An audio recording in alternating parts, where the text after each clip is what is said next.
A lawyer's job is to defend their client and to get him out of trouble. That's it. If the client is guilty, they still have an obligation to the client to get him off. You know, I've been to trial 5 times, and my lawyers never said, "Did you do it? Are you guilty?" No, they just want to know how they can disprove any evidence that's coming forward. That's it. That's their job. Their job is to get you off.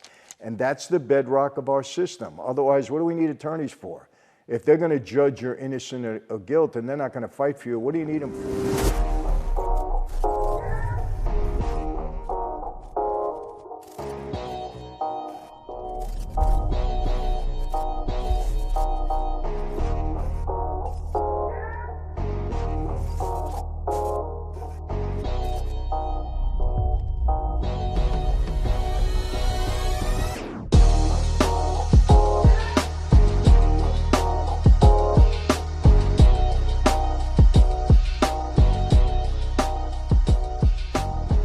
Hey everyone, welcome to another Sit Down with Michael Franzese. Hope everybody is doing well. All is very good, very blessed on this end.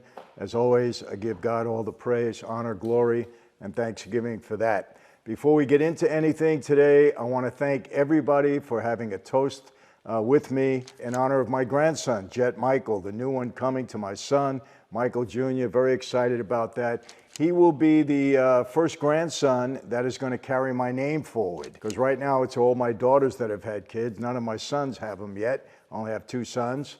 So he's going to be the first. And of course, that's exciting. I want the Franzese name to continue.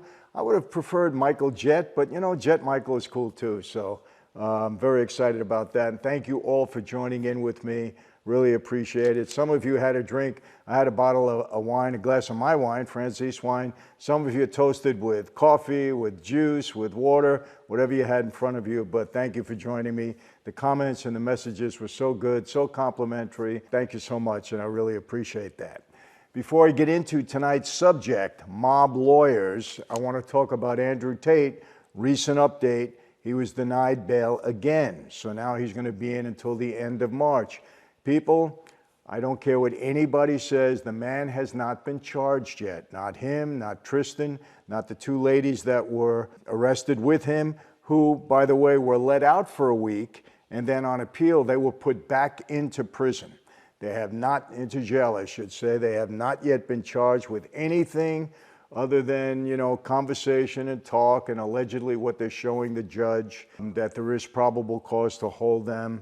I don't like it. I don't agree with it. I disagree. It's a total departure from what's happening here in the United States, where I think bail laws for some are a little bit too lenient. You know, there's got to be a correct balance. And we're not seeing it in Andrew's case. We're not seeing it what's going on here in some of the liberal cities. Sorry, but that's really where it's happening.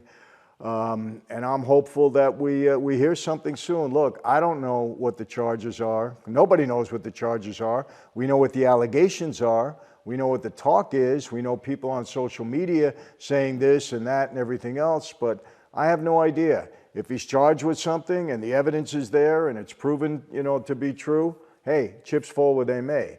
But I haven't seen it. I haven't seen anything yet, and I'm on Andrew's side at this point in time. I back him all the way, because I believe that they're being unjustly held. And you know, I have a different view of the criminal justice system than a lot of people do.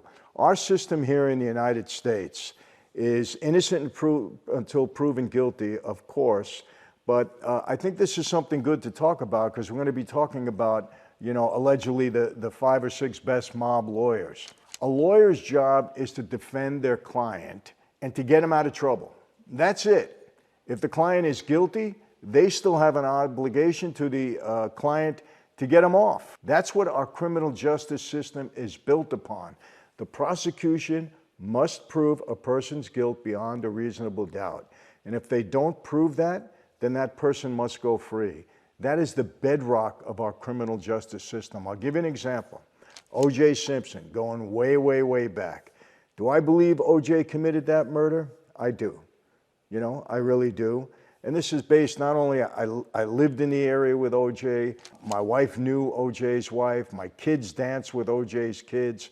I heard a lot of talk, I knew a lot of stuff at that point in time. And I do believe that he was guilty of that murder. However, I also believe this.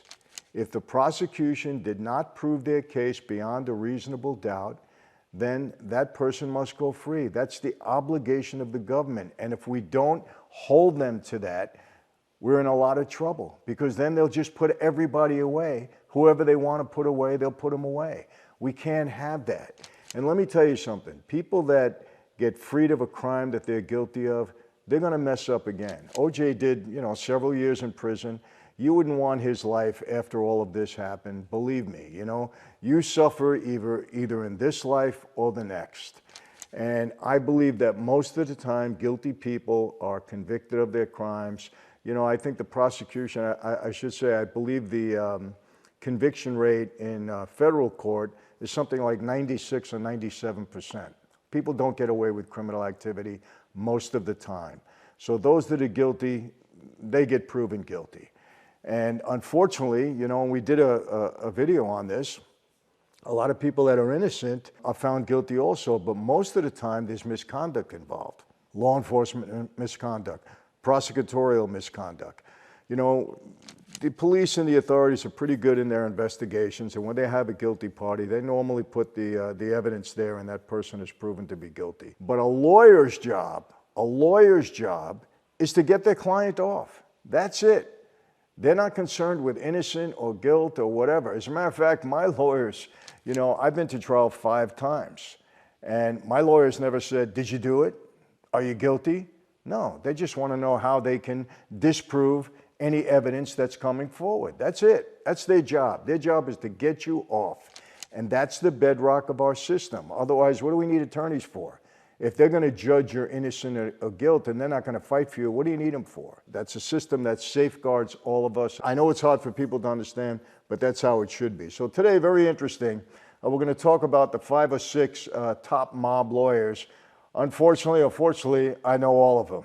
They either represented me, my dad, or a friend of mine throughout my time in that life. So we're going to talk about them. I pretty much agree with the list. I think they're pretty on target. There's a couple more. We're not going to get into all of them because I'd be here all day.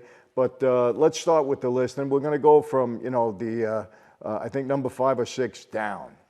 First one, guy by the name of David Breitbart. Now, do I know David? Yes. David represented my co-defendant in the Giuliani trial that I was on. He represented a fellow by the name of Jesse Hyman, and he was my co-defendant charged with criminal activity in a racketeering act, and David Breitbart represented him. Now, my co-defendant got convicted, and he got 30 years. But was he guilty? Probably so. He became an informant later on, but he was convicted at trial. But let me tell you a little bit about David. Breitbart has seen it all during his 40-plus years as a lawyer. He defended some of the biggest names in the world of organized crime, including Bonanno crime family boss Joseph Massino, before he decided to become a government witness, and drug lord Nicky Barnes. Joey Massino, you know the story there. I knew Joey, not well, but I knew him. He was actually pretty close to my cousin Tate, Franzese, who was a maid guy with us, with the Colombos. And I knew Joey, fairly well. He was a nice guy. He became boss of the family. He got, I think, a couple of life sentences, and then he became an informant. And he agreed to wire himself up while he was in prison, and had meetings with guys. I think Vinny Bassiano was one of them. Got him on tape, became a government informant, and eventually got himself out of prison. And I think he was, one of the very few bosses that ever became an informant. But it was a big case. But David Breitbart represented him, and he represented drug lord Nicky Barnes. Everybody knows who he was. It was his work for Barnes especially that earned him a 5-star reputation among gangsters. That's true. Better yet, after one particular huge success for the New York drug boss, the group threw him a party and named him an honorary nigga. That's what the article says, N-I-G-G-A. I'm not calling him that. I'm reading the article. Yeah, and Breitbart actually talks about this in a video that was done. We're not going to show it. Maybe they will, but David Breitbart, very, very good lawyer. He was dynamic. He was a tremendous cross-examiner. He just destroyed witnesses on the stand. He was really great. Very flamboyant, and he was an attack dog. He was great. We really enjoyed watching him. Some of these trials, these mob trials, are so interesting People would file into the courtrooms. I mean, the courtrooms would be jammed just to see how these lawyers handled themselves, how the witnesses, some of them, very funny, I got to be honest with you, some of them pretty treacherous. I mean, but it's really something to see. In federal court, they don't allow cameras in, so you'd have to come and sit in the audience. People loved it. My cases were always jammed. People always wanted to see what was going on. So that was David Breitbart. He was number 5. Number 4, Frank Regano. Frank Regano was from the old school. He defended mobsters when they still ran much of the country. Men like Santo Trafficante Jr., Carlos Marcello, and union boss Jimmy Hoffa. Back when JFK was shot and it seemed feasible that La Cosa Nostra was in on the hit. Did I say feasible? Listen to this. According to Regano, the mob definitely whacked the President of the United States. He claimed that a few days before his death in 1987, Florida mob boss Santo Trafficante Jr. confessed to him that he and New Orleans mafia leader Carlos Marcello had arranged the murder. It was a mistake, Trafficante confided. Carlos screwed up, he allegedly said. We shouldn't have killed John, we should have killed Bobby. Now, I heard this also. John Kennedy wasn't the original target. He wasn't the one they wanted to kill. They hated, my father hated, everybody hated Bobby Kennedy. Why? Because a deal was put in place with Joe Kennedy, the father, when JFK was running for election. We delivered the state of Illinois, the city of Chicago, to JFK, and he won the election by a very, very slim margin against Nixon back then. And the deal was we were supposed to have access to the White House, and things were supposed to go smooth. There was supposed to be no heat on the mob. What happened? Robert Kennedy became the Attorney General. He did just the opposite. He went after Hoffa. He went after my father. My father hated Robert Kennedy. And he went after the mob, diligently, with a vengeance. That's the reason. I heard this my whole life, people. We're not going to get into it again. But here's a lawyer saying that Santo Trafficante confessed to him. And I don't think he made that up. Combined with everything that I heard throughout my life and my time in that life, I believe it to be true. Number 3, Gerald Shargell. I knew Gerald very well. He represented my father. He was a great appeals lawyer. He was also on the case, the Giuliani case with me, represented, I think, Mel Cooper at the time. I think, it was 35 years ago, but I believe it was Mel Cooper. Gerald Shargell is the go-to guy for many of America's top crime bosses and unanimously regarded as one of the country's best defense attorneys. The New Yorker once described him as the finest of his generation. He was a brilliant guy. He was a real gentleman. I liked him a lot. And we hired him for my dad's appeal at one point. We lost the appeal. We lost everything with him. But he was a great lawyer. In 1990, he was supposed to represent Salvatore Gravano at his racketeering trial alongside co-defendant John Gotti. But when Gravano, made a decision to go the other way, the plan changed and Shargell joined Team Gotti and faced Gravano head-on the stand. So, probably Sammy could tell us a little better just how good a cross-examiner Gerald Shargell was. But he was tough. More recently, Shargell is known for defending hip bigwigs like Murder, Inc. record label owners Irv and Chris Gotti. That's not their real name. They just borrowed it from John Gotti to gain some street credibility. And crime boss turned music mogul James Jimmy Henchman Rosemond. He won acquittals for the fake Gotti brothers, but saw Rosemond go to prison for life on racketeering charges. Look, no matter how great a lawyer is, you're not going to win every case, no matter how great you are. They're just very hard to defend, very, very tough. But doesn't make a lawyer bad if he loses a case, really. Number 2, Bruce Cutler. Everybody knows Bruce. They talk here about, do you ever see that show, Better Call Saul? I love it.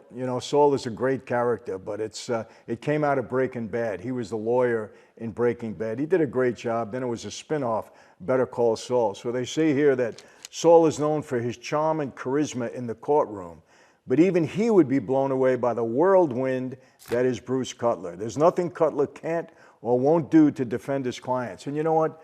That's what you want as an attorney. You want somebody that's going to fight, that'll never give an inch, never give in, fight the government head on no matter what. And that's what you need.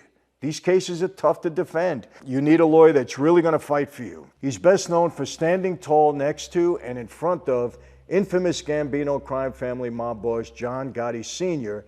and getting him acquitted at 3 separate trials. Bruce fought hard. His success in court earned Gotti the nickname the Teflon Don.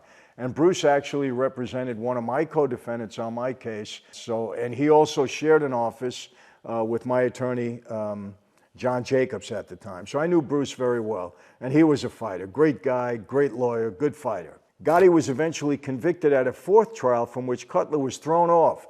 They said that Cutler was a mob lawyer and that they threw him off the case. And so Gotti had to use somebody else at the time. Gotti was very, very upset. So was Bruce. And you know what was wrong? That's his lawyer. What do you know? Of course he's a mob lawyer. You know, I don't want to get into all the circumstances, but it was wrong, and it really hurt John at that time. Whether it was Cutler's absence or Gotti's underboss, Sammy the Bull Gravano's damning testimony is up for debate. But Gotti was found guilty and spent the rest of his life in prison. Cutler continues to work as an attorney, but has spread his wings outside the courtroom as well, appearing in television shows and movies. And now we have number 1 on this list, somebody I am extremely familiar with, and that is Oscar Goodman. For those of you who don't know who Oscar is, he was a mob lawyer. I'm going to read some of it, but he was also the mayor of Las Vegas for 3 terms. And he was elected in a landslide 3 times. He was a brilliant mayor. He's a fighter. He defended a lot of mob guys back in the day. Hates the government. You know, he believes that they're just illegitimate. He doesn't like the way they fight, but he was a good lawyer to have on your side. With the guy from Saul, Better Call Saul, it's all about the hustle. The only thing is he ain't that good at it. His cons are small. He never thinks big. But a man who always thinks big is Oscar Goodman. He defended the most notorious mob bosses in America, chief among them the Chicago Alfred mobster and Las Vegas kingpin, Anthony the Ant Spilotro. I think everybody knows who Spilotro is. If you saw the movie Casino, he was played by Joe Pesci, did a brilliant job, but Oscar represented him. Spilotro was one of the most violent and deadly gangsters out there, but was kept out of prison throughout his storied Las Vegas career, thanks to the hard work of his trusted lawyer, Oscar Goodman. Goodman even played himself in the movie Casino. Yes, that's him. Sharing screen time with Hollywood stars Robert De Niro and Joe Pesci, who portrayed Spilotro in the film. Saul Goodman, from Better Call Saul, would have been satisfied with such a career. Not Oscar Goodman, though. He hadn't lived up to his potential quite yet and went on to become mayor of the city of Las Vegas. That's right, he ended up becoming the boss of the whole damn town.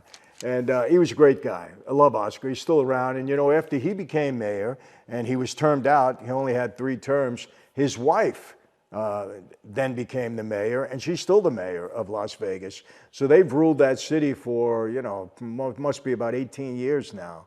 Done a great job. But Oscar's very colorful, very, very smart. He's got a restaurant in the Plaza Hotel in Vegas now. He appears there every once in a while. But he's really a celebrity in the town. Everybody loves him, and I like him a lot. I've done a couple of things with him, videos and everything. Just a really good guy. One lawyer that's not on the original list, and let me tell you something, there are other lawyers out there that are just great and brilliant, but these are very prominent ones, the ones that we spoke about that were made this list. But another one is James LaRossa, Jimmy LaRossa. Again, I knew him well. He didn't represent me, but he represented my dad in one of his many appeals. We lost that appeal, of course. We always lost with my dad. But he was a brilliant lawyer. He died, I think, in 2014, but let me read what they write about him. During the government trials of mafia leaders and pale offenders in the 1970s and later on, legendary trial attorney James LaRossa, who passed away in 2014, liked to call himself, quote, the last standing gladiator. Again, because he was a fighter. One may argue that LaRossa was the most successful person of that particular group, though not the most well-covered in New York elections. He rose to prominence thanks to his support of mafia leaders like Paul Castellano, Vincent the Chin Gigante, and union leaders like Anthony Scotto, who I knew very well. He was in prison with my dad, seen him often in the visiting room, and corrupt officials and businesses. A book by his son, James LaRossa Jr., entitled Last of the Gladiators, a memoir of love, redemption, and the mob, takes a more complex perspective on his father's life. His son says that his father's fervor stems in part from his resentment of the Italian-American sentiment prevalent in the mid-20th century. During a conversation with TCR's Julia Pagnamenta, LaRossa Jr. recounts how his father's case was the initial demonstration of the RICO legislation and discusses why he and Rudy Giuliani had a tumultuous relationship with the Manhattan District Attorney. He didn't like the RICO law. No lawyer liked the RICO law. They all said it was unconstitutional. I believe it was too, because I don't know if you know this. In a RICO indictment, one of the predicate acts can be a case that you were acquitted of 20 years ago. Believe it or not. You were tried, you were acquitted. They can use it as a predicate act because you have to have two predicate acts in a RICO indictment. And I'm not going to get into all the complexities of it. I've had, two RICO indictments, two federal RICO indictments, and a state RICO indictment. So I'm very familiar with the law. They're tough, very tough to defend. No lawyer likes them, obviously. And many of them think that there's many facets of the law that are unconstitutional. But anyway, these are lawyers. There's some still great ones out there today. But you know what, people? I get messaged all the time, people that are going through, some legal issues, and they ask me about a lawyer. They ask me about my feelings. They ask me, give me situations how to defend themselves. And, I get a lot of questions like that. So I can only tell you this: get a lawyer that's going to fight for you. That's it. Wrong or right, guilty or innocent, you got to get a lawyer that's going to fight and that has a reputation of being a fighter, that doesn't cave into the government, that doesn't sell you out. If you got a case coming up and it's a serious one, get a lawyer that's going to go all out for you. My lawyer, John Jacobs, he's passed away now. He was great. He was a fighter. I got him just when he came out of the U.S. Attorney's Office, the same one that indicted me, so I thought maybe he'd have some pull, some information there. We won a big case with him. I took my plea with him as my lawyer. He negotiated a good deal for me, so it was important. So that's it for today, and we promised that we're going to answer two questions all the time. So we have two today. We have so many, so we're going to try to do two in every single video. So here's the two from today. Here's the first one. The first question is from Caleb Hudson, and the question basically is asking if there was a story out there that Greg Scarpa was in prison or in jail with the first bomber that bombed the World Trade Center, that he was in prison. I believe he was. I remember Greg talking about it, but he had no relationship with him. He had nothing to do with the bombing of the World Trade Center. Greg didn't. Neither did the Colombos. Neither did anybody from the mafia, organized crime, any of the five families in New York. But yes, you get thrown in jail with a lot of people. I was in there with people that did different things. But yes, it wasn't a rumor. He was in jail with him. As far as I knew, I remember conversations. But again, he had nothing to do with the bombing of the World Trade Center. All right, this question is from Zubimir Radev. Hopefully I got your name right. And the question is this: why did the government go after Fat Tony Salerno as the boss of the Genovese family when really the real boss of the family was Vincent the Chin Gigante? And I've covered this before. I want to make this clear. Vincent Gigante, the Chin, was really the power in New York. I would say he was the most powerful guy in all of New York. But he didn't want anybody to know it. I recently had Rudy Gigante on, and we know that. He made believe he wanted to be out of the limelight. He made believe that he was, mentally disabled for all of those years because he didn't want trouble from the FBI or from law enforcement. He got away with it from a long time with that act. But he was the real power. Now, did Fat Tony communicate with him? Yes. Was Fat Tony just, a make-believe boss? No. He called the shots in a lot of things. But, he knew Chin very well. He got advice from Chin. But Chin was the real power. But Tony was the boss of the family, as far as everybody knew. Tony was the boss. Chin did not want to be known as the boss. But he really was. So just understand that dynamic. We've explained this many times. But so the government was going to go after Fat Tony because he was the guy out there. He was the guy making decisions. He was involved in criminal activity, of course. He was the head of the family. But again, Chin was the real power. I got to tell you something. We're going through some real issues in this country. I just want to warn you all, based upon my knowledge and experience with the government, I'm telling you this. We have a lot of stuff going on. We've had these bank failures. The government is lying to us. I'm telling you, the president is lying to us. I'm telling you to protect yourself, protect your money. Pay attention to what's going on. When they're telling you everything is okay, it's not okay. And I believe the worst is yet to come.